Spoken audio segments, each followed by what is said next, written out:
What's going on, everybody? Josh Engleman and Ben Rasa here. We are back with our PGA contenders, our best bets for this week's Pebble Beach Pro-Am, minus the Am, I guess. So we're only looking at the pros for this one. I'm not trying to pick any randos.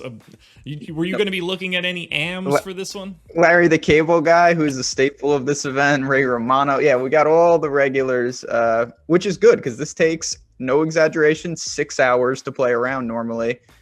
2 courses instead of 3. It's a big improvement to not have the celebrities. I love it. I'm happy to not have the celebrities as well. That's fine. This should be just a completely different event altogether. Do Correct. Weirder stuff with celebrities if you want to do it. But for now, we are going to give our 3 best bets apiece for this event. I am going to lead it off with my first pick. I thought we were going to get the double last week. Scotty Scheffler, you and I both on Scheffler, had a hell of a shot. No dice, though. Anything you want to add to our miss on Scotty Scheffler from last week? You know, this is where we speak about outrights. Like, if you don't win, you lose. Yeah. It's frustrating, but all you can ask for is a chance on Sunday, which we had at big-time odds. So you do that a couple times a year, you've done your job. Absolutely. So we're diving in here. First play for me, Cameron Tringale, and I'm kind of giving you 2 at 1 because I think that there's some value in both, so feel free to break these bets up however you would like. Top 10, he's plus 400, outright 45 to 1. He's made 5 straight cuts, back-to-back top 20s, and this is where I started to dig into the data a little bit more. You know, I'm a data guy. He's been negative off the tee for his career, but he's been pretty positive in 2021, and I think that is probably a decent sign that something has changed for him off the tee. Now, he was T64 last year here. He lost 4.5 strokes off the tee. He was T53 in 2019, lost another stroke off the tee. Those are bad performances at this course, but he's doing it with really bad performances off the tee. If that has changed, that dramatically changes his outlook. Now, I'm not normally a guy that's like paying close attention to course history, so we'll see that on my next guy for sure. But if he has righted the ship a bit off the tee, I think he's just a completely different golfer. Yeah, I mean, I think that's the point to make with him. You're not going to find great course history because he's got a lot of quote-unquote bad data.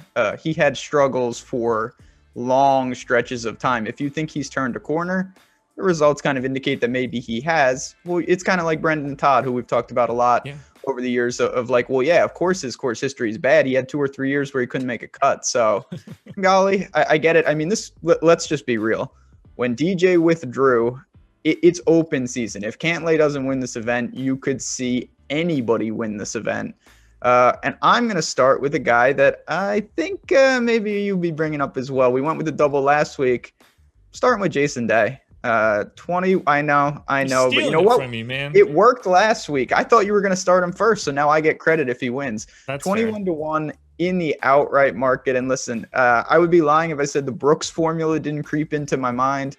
Brooks missed a couple cuts, boom, gets it going. Waste Management takes it down. Jason Day's coming off 2 straight missed cuts. He lost 5 strokes putting last week, positive with the ball striking, and he's coming to a place. Here we go. Here is the course history. 4th, 2nd, 5th, 11th, and 4th in his last 6 appearances. It doesn't get much better than that. The downside is clearly a miscut, but as we talked about with Scheffler, who cares? You're either going to win or you're not. I don't care about the floor. I care about the ceiling. There is no doubt that I think Jason Day can win. The question is, do you think Jason Day can win? Well, if it helps, I'm not giving you an outright on Jason Day. Top 5 plus 450. So I'm building in a little bit of wiggle room because, you know, while he hasn't been just winning at this course, he has been top 5ing over and over and over again. I wrote in my notes, not a course history guy, but holy balls. Yep, that sums it up nicely.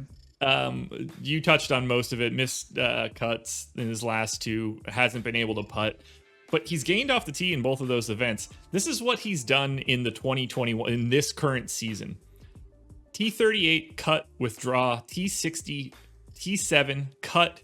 T12, cut. That's about as bad as you could possibly play over however many events that is. 8. He's still positive in strokes gained in putting, around the green, approach, and off the tee in the aggregate. Across all of that. That's really difficult to do with those results. I don't even know how that is actually possible, but that is how it is displayed in front of me. So I'm going to take it as true, but I'm not going outright. Plus 450 if you want to go top 5 on Jason Day. That's fair.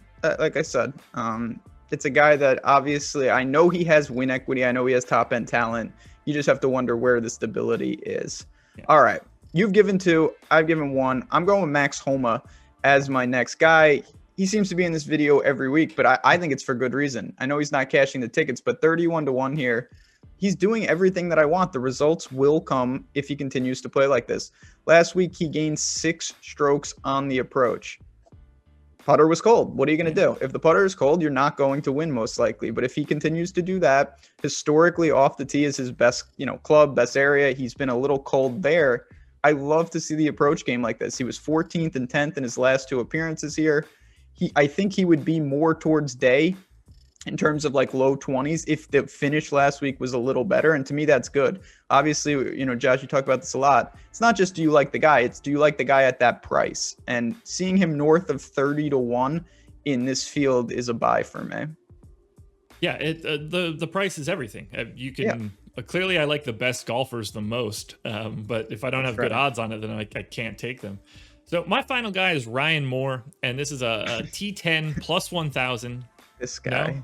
Every week he's in the video for you. You can't quit Ryan Moore. Well, yeah, he's my Max Homa, I guess. Fair. That's fair. He's played 3 events in 2021. He's missed the cut in all 3 of them, and he has been a straight tire fire with the putter, which is fine for me. I don't really care in those cases. He's been great off the tee, and I just think that he's a better golfer than he's been showing in 2021. And at some point in time, he's just going to have a decent day with the putter, and that's going to be massive for a guy that's been great pretty much elsewhere. I don't know, maybe great's not the right word. He's been good pretty much everywhere else, except for he just can't make a putt.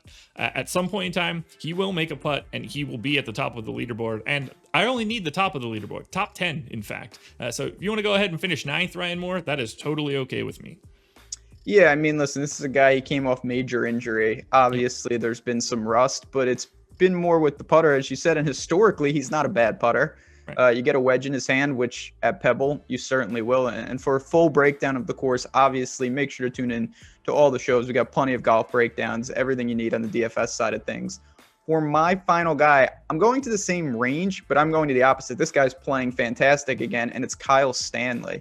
Okay. His events, last 3, 32nd, 18th, and 36th. That's pretty solid results. But when you look at the tee to green, plus 4.3, plus 6.7, plus 6.8, gained over 5 strokes at Waste Management on the irons, lost 4.5 strokes putting last week. That is the type of finish. If he gained 0 with the putter, he's probably there at the end. I don't think people have noticed that his form has really upticked after a pretty bad 2020. He's 100-1 in this field. And we have seen time and time again, I don't need to list them all, but I'll just throw out DA points, Ted Potter Jr. These are some of the winners at this course in recent memory. I mean, it is wide open. Like I said, Cantlay, probably the class of the field, but if he doesn't win, you could see a triple-digit winner, no doubt. Kyle Stanley's just too good a player to be 100-1 in this type of field. I'll be honest, I don't know what a DA points is. Yeah, not sure anybody does. Like, I'm not joking. This event in particular has some of the craziest winners that we see all year. Well, it seems like we're definitely betting on guys that can't or haven't putted well recently or ever. So that's the run that we are taking. Any final thoughts on the Pebble Beach Pro-Am minus the AM for this week? Minus the AM. No, same thoughts as always. You got to shop the odds. Go to oddchecker.awesemo.com. Get the best prices, the resources that you need, especially with golf. I know it's important in every sport, but with golf, some of these guys at other places, instead of 100-1, they're 70-1. That crushes your equity if you think you have any. And we'll see. We'll keep it rolling. We've been close. It's actually been a pretty good start to the year for us on these videos. We hope to keep it going. There it is, everybody. Thank you for joining us. Another edition of the PGA ConTENders is in the books. Tune in again next week where we're running it straight back again with whatever event is next that I don't know off the top of my head, and I'm assuming Ben doesn't know either. Good luck this week, everybody. We'll talk to you later.